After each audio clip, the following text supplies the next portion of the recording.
Hello students, हम अपना chapter पढ़ रहे थे। 10th चैप्टर हमारा था पॉलिटिकल पार्टीज़ वाला, जिसके मैं आपको 2 पार्ट करवा चुकी हूँ। ये तीसरा पार्ट है। इसका पीडीएफ मैं आपको पहले शेयर कर चुकी हूँ, तो ये उसी का एक्सप्लेनेशन है। अब तक इस चैप्टर में हम पढ़ चुके हैं कि पॉलिटिकल पार्टीज़ क्या होती हैं, वो क्या काम करती हैं, एक दलीय व्यवस्था क्या होती है, उसके गुण और दोष क्या हैं, द्विदलीय व्यवस्था, बहुदलीय व्यवस्था के गुण दोषों के बारे में भी हम पढ़ चुके हैं। तो जो तीसरा पार्ट है ये है कि दल प्रणाली जो बनाई गई है, मतलब राजनीतिक दल बनाए जाते हैं, उसके गुण और उसके दोष क्या होते हैं। तो देखिए, दोष तो जब आप पढ़ेंगे तो आपको लगेगा कि आपने बहुत बार पढ़ लिए हैं, क्योंकि राजनीतिक दल व्यवस्था के जो दोष होते हैं वो हमें सीधे सीधे दिखते हैं, लेकिन इसके कुछ गुण भी हैं जो कि जानने बहुत ज़रूरी हैं। तो अगर आपसे पूछा जाए कि दल प्रणाली के गुणों के बारे में बताइए, तो देखिए, पहला है लोकतंत्र की रक्षक, यानी कि दल प्रणाली लोकतंत्र की रक्षक होती है। जनता को राजनीतिक शिक्षा देने और उनमें राजनीतिक चेतना का विकास करने, जनता को सार्वजनिक नीति के निर्माण में भागीदार बनाने, जनमत का निर्माण करने, चुनाव लड़ने, सरकार बनाने के लिए लोकतंत्र में राजनीतिक दल बहुत महत्वपूर्ण भूमिका अदा करते हैं। देखिए, सरकार जो बनाते हैं वो बनती है बहुमत के आधार पर। बहुमत नाम से पता चल रहा है बहुत सारे मत, बहुमत का मतलब बहुत सारे मत। तो हमें कैसे पता चलेगा कि किसको बहुमत मिला है? अगर हम ये देखते हैं कि किसी एक विचारधारा को फॉलो करने वाले लोग ज़्यादा चुने गए हैं और दूसरी विचारधारा को फॉलो करने वाले कम, तभी हम ये कह सकते हैं कि इस दल का बहुमत है और उस दल का बहुमत नहीं है। तो वास्तव में बहुमत को सिद्ध करने के लिए या बहुमत होने के लिए दल प्रणाली का होना बहुत ज़रूरी है, तभी हम समझ सकते हैं कि कौन बहुमत में है और कौन नहीं। तो लोकतंत्र के लिए दलीय प्रणाली बहुत महत्वपूर्ण होती है, क्योंकि लोकतंत्र बहुमत पर टिका होता है, और बहुमत को समझने के लिए या बहुमत को स्थापित करने के लिए या बहुमत को सिद्ध करने के लिए दल प्रणाली की महत्वपूर्ण भूमिका होती है। दूसरा है दृढ़ सरकार की स्थापना में सहायक। देखिए, जिस दल की सरकार होती है वो सदा उसके बहुमत को बनाए रखने के लिए जन भावना का ख्याल रखता है। सरकार को पता होता है कि विधानमंडल में उसे बहुमत प्राप्त है अगर, तो वो निर्भीक होकर नीतियां बनाते हैं और उन्हें लागू करते हैं। अगर यही जो जनमत है वो बिखरा हुआ होता है तो सरकारें उतने स्ट्रॉन्ग डिसीजन नहीं ले पाती हैं। इसीलिए दृढ़ सरकार की स्थापना में भी राजनीतिक दल की भूमिका होती है, यानी कि बहुमत वाला दल अधिक सुदृढ़ भूमिका निभा पाता है, जबकि जो अल्पमत में दल होते हैं या बिखरे हुए दल होते हैं या गठबंधन वाले दल होते हैं वो उतनी सुदृढ़ नीतियों को नहीं लागू कर पाते हैं। उसके बाद आता है जनमत का निर्माण। लोकतंत्र बहुमत का शासन होता है, यानी कि जितने ज़्यादा लोग किसी को समर्थन देते हैं वही शासन चला पाता है। तो इसमें जनता को संगठित करना बहुत इम्पॉर्टेंट होता है। तो ये संगठन का काम कौन करता है? राजनीतिक दल करते हैं। ये जनता के बीच में अपने कार्यक्रम लेके जाते हैं, अपनी पत्र पत्रिकाएं छपवाते हैं, कर्मठ सदस्यों को संगठन में लेते हैं, यानी कि अपने कार्यकर्ता भर्ती करते हैं, विचार गोष्ठियों का आयोजन करते हैं, सरकार की नीतियों में जनता को परिचित करवाते हैं। तो इस प्रकार के काम करके ये जनमत का निर्माण करते हैं, जिसके आधार पर ये सरकार का गठन करते हैं। उसके बाद आता है सरकार पर नियंत्रण। लोग सरकार पर नियंत्रण किस संदर्भ में, इसे आप विरोधी पक्ष के रूप में समझिए कि अगर एक बहुमत की दल की जो बहुमत वाला दल होता है उसने सरकार बना ली है, तो जो अल्पमत में होता है वो विपक्ष में बैठता है। विपक्ष जो है वो सरकार की नीतियों पर लगातार नज़र रखता है। अगर उसे किसी प्रकार की नीतियों में कमी दिखाई देती है या कोई नीति से लगता है उन्हें कि ये जनता के हित में इतनी नहीं है, तो उसका विरोध करते हैं। तो इससे किसी भी जो सरकारें हैं, जो बहुमत की सरकार है या जो सत्ता पक्ष में बैठी है, वो बहुत ज़्यादा निरंकुश नहीं हो पाती है। बहुत ज़्यादा जनता के विरोधी जो निर्णय होते हैं उनको लेने में थोड़ा सोच विचार करने के लिए ये इन्हें मजबूर कर देते हैं। फिर आता है जनता को राजनीतिक शिक्षा देकर राजनीतिक चेतना पैदा करना। राजनीतिक दल जनता की उदासीनता को दूर करते हैं और उनकी सरकार में रुचि पैदा करते हैं। ये कैसे करते हैं? जनता के बीच जाते हैं, विभिन्न समस्याएं, राष्ट्रीय समस्याएं हों, राज्य स्तरीय समस्याएं हों, जिला स्तरीय समस्याएं हों, जिस भी प्रकार की समस्याएं हों जनता के सामने रखते हैं, उनकी विवेचना करते हैं, उसके डिफरेंट डिफरेंट एंगल्स भी लोगों को समझाते हैं। तो लोगों में एक प्रकार की जागरूकता पैदा होती है। उसके बाद जनता और सरकार के बीच कड़ी का काम करते हैं। ये दोनों प्रकार के दल करते हैं, यानी सत्ता पक्ष का दल भी करता है। वो सरकार द्वारा लिए गए जो निर्णय होते हैं उनको जनता के बीच ले जाते हैं, उनकी प्रशंसा करते हैं, उन्हें बताते हैं कि आपकी चुनी हुई सरकार कितने अच्छे काम कर रही है। वहीं जो विरोधी दल होता है वो सरकार की नीतियों की कमियां लोगों को बताता है और ये बताता है कि बनाई गई नीतियों से उन्हें किस प्रकार आगे भविष्य में नुकसान पहुंचेगा। तो कुल मिलाकर दोनों ही जनता और सरकार के बीच में कड़ी का काम करते हैं। राष्ट्रीय एकता की भावना पैदा करना।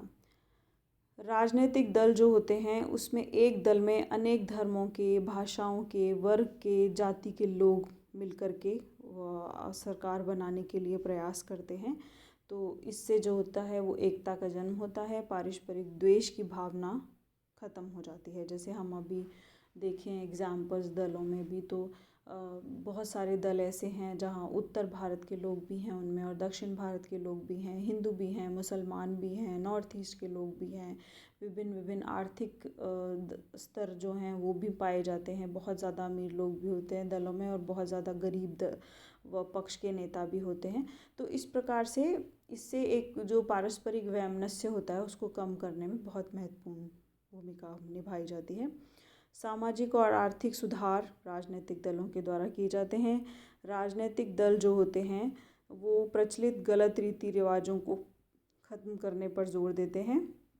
जैसे हम एग्जाम्पल दें तो भारत में जितनी भी प्रकार की अब तक की समस्याएं थीं, चाहे वो छुआछूत हो, जाति प्रथा हो, ज़मींदारी प्रथा हो, दहेज प्रथा हो, नारी की स्वतंत्रता से संबंधित हों, ये सब राजनीतिक दलों ने समय समय पर इनके बारे में आंदोलन चलाए हैं और विभिन्न प्रकार के सामाजिक और आर्थिक सुधारों को बल दिया है। उसके बाद कार्यपालिका और विधायिका में सहयोग पैदा करना। ये भारत में तो देखिए नेचुरली है, क्योंकि हमारे यहाँ कार्यपालिका विधायिका से ही निर्मित होती है। इसीलिए जो राजनीतिक दल विधायिका में अपना बहुमत रखता है वही वास्तव में कार्यपालिका बनाता है। तो हमारे यहाँ तो ये बहुत इजीली हो जाता है। लेकिन अध्यक्षीय प्रणाली वाले देशों में, जैसे कि हम अगर अमेरिका का एग्जाम्पल लें जहाँ पर कि विधायिका और कार्यपालिका पूरी तरह से अलग अलग होती है, वहाँ पर राजनीतिक दल की जो भूमिका होती है वो कार्यपालिका और व्यवस्थापिका के बीच में सामंजस्य बनाने में बहुत महत्वपूर्ण हो जाती है। तो इस प्रकार हम ये कह सकते हैं कि दलीय व्यवस्था के कारण नागरिकों में राजनीतिक चेतना का विकास होता है, शासन में लोचशीलता आती है, अच्छे कानूनों का निर्माण होता है, जनता की इच्छा का संचालन होता है, राष्ट्रीय एकता में वृद्धि होती है और सामाजिक आर्थिक विकास को भी बल मिलता है। तो ये सारे हैं पॉलिटिकल पार्टीज़ के, यानी कि राजनीतिक दल के गुण। अब हम पढ़ेंगे राजनीतिक दलों के दोष के बारे में। जैसा कि मैं आपको कह रही थी कि आपको पढ़ते ही लगेगा कि ये सब तो हमने पढ़ रखा है और हम देखते भी हैं और बहुत जगह हम इसके बारे में डिबेट भी सुनते रहते हैं। तो दल प्रणाली के दोष में, दल प्रणाली समाज को विभिन्न वर्गों और गुटों में बांटकर राष्ट्रीय एकता को भंग करती है। इससे देशभक्ति की भावना कम होने लगती है। अभी हमने ऊपर पढ़ा था जब इसके गुण पढ़ रहे थे कि ये राष्ट्रीय एकता को बढ़ावा देती है, यहाँ पर ये कह रहा है कि ये राष्ट्रीय एकता को भंग करती है। दोनों एक परस्पर विरोधी बातें होगी। आप इसको ऐसे समझिए कि एक दल में जो लोग हैं, जब हम एक दल को देखते हैं तो उसमें जो विभिन्न विभिन्न लोग होते हैं वो शामिल हो जाते हैं, तब हम कहेंगे कि वो राष्ट्रीय एकता को बढ़ावा देती हैं। लेकिन वास्तव में जो दल होते हैं वो क्षेत्रीय और सांप्रदायिक आधारों पर भारत जैसे देश में या और भी जो विकासशील देश हैं उनमें भी जनरली ये आर्थिक आधार और राजनीतिक आधार पर बनने के बजाय ऐसे दल जो राजनीतिक और आर्थिक आधार पर बनते हैं वो राष्ट्रीय एकता को समर्थन करते हैं। लेकिन ऐसे दल जो सांप्रदायिक आधार पर बनते हैं, जाति के आधार पर बनते हैं, क्षेत्र के आधार पर बनते हैं, वो उनकी राजनीति इसी पर टिकी होती है कि वो सामने वाले पक्ष का विरोध करें या सामने वाले पक्ष को नीचा दिखाएं। तो इस वजह से ये राष्ट्रीय एकता के बाधक बन जाते हैं। दूसरा है दल प्रणाली लोगों को दलीय स्वार्थों से बांधकर राष्ट्रीय हितों को नुकसान पहुंचाती है। यानी कि एक दल में शामिल होने के बाद लोग सिर्फ उस पार्टी के बारे में ज़्यादा बात करते हैं, उसके स्वार्थ के बारे में ज़्यादा बात करते हैं बजाय राष्ट्रीय हित के। तीसरा, कठोर दलीय अनुशासन व्यक्ति की स्वतंत्रता को कुचल देता है। यानी कि दलीय व्यवस्था में एक प्रणाली होती है, व्हिप सिस्टम होता है। जैसे कि संसद में जब कोई कानून पारित किया जाता है या कोई विधेयक लाया जाता है जिस पर डिबेट हो, तो दल अपने अपने व्हिप जारी कर देते हैं। यानी कि जब मतदान होगा तो उस संबंधित दल के सदस्य या तो उस विधेयक या जो भी डिबेट का इशू है उसके पक्ष में मतदान करेंगे या विपक्ष में मतदान करेंगे। अब मान लीजिए सत्ता पक्ष को ने व्हिप जारी किया है कि हम विधेयक रख रहे हैं और आपको इस विधेयक के पक्ष में ही वोट देने हैं, लेकिन कोई एक सदस्य उस विधानसभा में ऐसा हो सकता है जो उस कानून का समर्थन ना करता हो या उसको उसमें कोई क्लॉज ठीक ना लग रहा हो, लेकिन उसे ये बात कहने की स्वतंत्रता नहीं होती है। वरना उसे दलीय, अगर वो व्हिप का उल्लंघन करता है तो उसको दलीय अनुशासनात्मक कार्रवाई का सामना करना पड़ता है। तो दलीय व्यवस्था में जो कठोर अनुशासन होता है उसकी वजह से व्यक्तिगत स्वतंत्रता को चोट पहुंचती है। चौथा पॉइंट, राजनीतिक दल भ्रष्टाचार के वाहक होते हैं। ये तो हमारी आंखों के सामने है। इसको तो बहुमत हासिल करने और सरकार बनाने के चक्कर में जनता को कई तरह के प्रलोभन देते हैं। कभी रसोई शुरू करते हैं, कभी सिलाई मशीन बांटते हैं, कभी साड़ियाँ बांटते हैं, कभी पैसे तक बांटते हैं। तो मतलब अपनी सरकार बनाने के लिए वो कई तरह के भ्रष्टाचार के जो साधन होते हैं उनका सहारा लेते हैं। इससे दोनों का पतन होता है, राजनीतिक दल का नैतिक पतन भी होता है और जनता का नैतिक पतन भी होता है। तो कुल मिला के समाज का नैतिक पतन हो जाता है। फिर आता है बहुदलीय प्रणाली के कारण राजनीतिक स्थिरता पैदा होती है। बहुत सारे दल होते हैं, क्षेत्रीय आधारों पर होते हैं, विभिन्न लोगों का प्रतिनिधित्व करने वाले होते हैं, छोटे छोटे समूहों से भी नेता खड़े हो जाते हैं। तो इससे क्या होता है कि लोगों के पास बहुत ज़्यादा विकल्प होते हैं, तो वो अपनी अपनी जो लोकल प्रायोरिटीज़ होती हैं उनके हिसाब से वोट दे देते हैं। बहुत सारे लोग जीत जाते हैं, बहुत सारे विभिन्न जो दल होते हैं वो आ जाते हैं, तो आपस में खींचतान जैसी बन जाती है स्थिति। कोई भी एक दल को पूरी तरह से बहुमत नहीं मिल पाता है, तो इससे राजनीतिक अस्थिरता पैदा हो जाती है। राजनीतिक दल देश और समाज का संकीर्ण क्षेत्रीय विभाजन कर देते हैं। क्षेत्रवाद राष्ट्रीय एकता के मार्ग का सबसे बड़ा खतरा होता है। जैसा कि मैं आपको बता रही थी कि राजनीतिक दल का ये गुण कि अगर वो राजनीतिक दल आर्थिक और राजनीतिक के आधार के स्थान पर क्षेत्रीय, भाषाई या फिर जातिगत आधार पर गठित किए जाते हैं, तो वो हमेशा राष्ट्रीय एकता के लिए खतरा पैदा कर देते हैं। क्योंकि फिर वो उन्हीं संकीर्ण हितों पर काम करते हैं, क्योंकि उनका एग्जिस्टेंस उसी की राजनीति पर टिका होता है। तो ये सबसे बड़ी, विरोधी दल आलोचना में बहुत ज़्यादा समय नष्ट करते हैं। इससे जनहित की हानि होती है, जनता को बहुत बार वो गुमराह भी कर देते हैं। मतलब हमारे यहाँ विरोध के लिए विरोध किया जाता है। इसका मतलब होता है कि उन्हें विरोध करना है बस, चाहे बात सही हो चाहे गलत हो, उनका एक ही टारगेट होता है कि हमें विरोध करना है। इसे कहते हैं विरोध के लिए विरोध करना। तो ये जो विरोधी दल की राजनीति होती है उसकी वजह से बहुत सारा समय भी नष्ट होता है, जनता गुमराह भी होती है, कई तरह का अनरेस्ट भी फैलता है, ये बहुत सारी समस्याएं पैदा होती हैं। उसके बाद नेक्स्ट है कि चुनाव जीतने के बाद राजनीतिक दल नागरिकों के हितों की बलि दे देते हैं और अपनी सर्वोच्च प्राथमिकता अपने सदस्यों को खुश करने की होती है। मतलब जब चुनाव जीतना होता है तब तो जनता को बहुत बड़े बड़े वादे करते हैं, लेकिन जब जैसे ही इलेक्शन जीतते हैं वैसे ही सिर्फ वो जो नेता होते हैं, जनप्रतिनिधि होते हैं, उनको खुश करना कि किसी को मंत्रिमंडल में शामिल किया जा रहा है। अगर मंत्रिमंडल में शामिल नहीं किया जा रहा है तो विभिन्न प्रकार के जो सरकार के अंडर में पद होते हैं ऐसे, जिन पर बहुत सारे पद ऐसे हैं जिन पर योग्यता आधारित भर्ती के अलावा भी भर्तियां की जाती हैं, तो उनमें उनको एडजस्ट करते हैं, विभिन्न आयोगों के सदस्य बना देते हैं। कभी कहीं जो होते हैं बहुत सारे हमारे यहाँ रेगुलेटरी कमीशंस और ये सब बनाए हुए हैं, उनके अध्यक्ष बना देते हैं। कुल मिला के वो अपने जो लोग होते हैं उनको खुश करने में लगे रहते हैं। दल प्रणाली में आम जनता की बजाय पूंजीपति वर्ग का अधिक फायदा होता है। सरकार पूंजीपति वर्ग की कठपुतली की तरह काम करती है। क्यों? क्योंकि बहुमत जीतना होता है, जनता को जनता के बहुमत लेने के लिए बहुत तरह का प्रचार प्रसार करने की आवश्यकता होती है। उतने लेवल पर प्रचार प्रसार, रैलियाँ, हेलीकॉप्टर, बहुत सारा अरेंजमेंट करने के लिए पैसे की ज़रूरत होती है। वो पैसा पूंजीपति वर्ग से दिया जाता है। तो जो भी सरकार सत्ता में आए वो हमेशा पूंजीपति वर्ग को सपोर्ट करती है, क्योंकि पैसा उसे वहीं से मिलता है। दल पद्धति योग्य व ईमानदार व्यक्तियों को शासन से दूर कर देती है। बहुदलीय व्यवस्था में प्राय धूर्त व्यक्ति सत्ता में पहुंचते हैं, क्योंकि दल आधारित व्यवस्था है। तो अगर दल जो होता है वो उसका एक स्ट्रक्चर बना हुआ होता है कि वो किसको टिकट देगा और किसको नहीं देगा। तो क्योंकि ईमानदार जो व्यक्ति होते हैं उनकी बहुत ज़्यादा अप्रोच भी नहीं होती और बहुत ज़्यादा पैठ भी नहीं वो बना पाते लोगों के बीच में, तो ये इस व्यवस्था में अपने आप ही बाहर हो जाते हैं।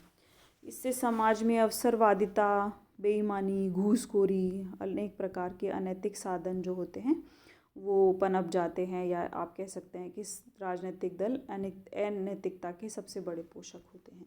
क्यों होते हैं? क्योंकि ऊपर के जितनी कमियां बताई गई हैं, अगर इतनी सारी कमियां किसी सिस्टम में होती हैं तो वो अपने आप नैतिक पतन का शिकार हो जाता है, या जो समाज होता है उसमें नैतिक पतन घर कर जाता है।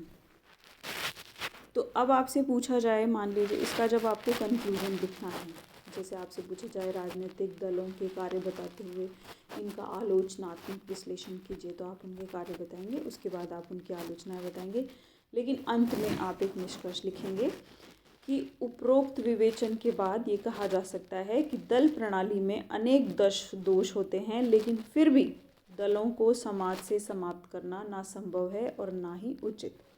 आज संपूर्ण राजनीतिक व्यवस्था का ताना बाना दल प्रणाली पर आधारित है। दलों के बिना देश और समाज का भला नहीं हो सकता है और आवश्यकता इस बात की है कि दलीय व्यवस्था के दोषों को दूर किया जाए। सभी ये यहाँ तक आप कंक्लूजन में लिख सकते हैं।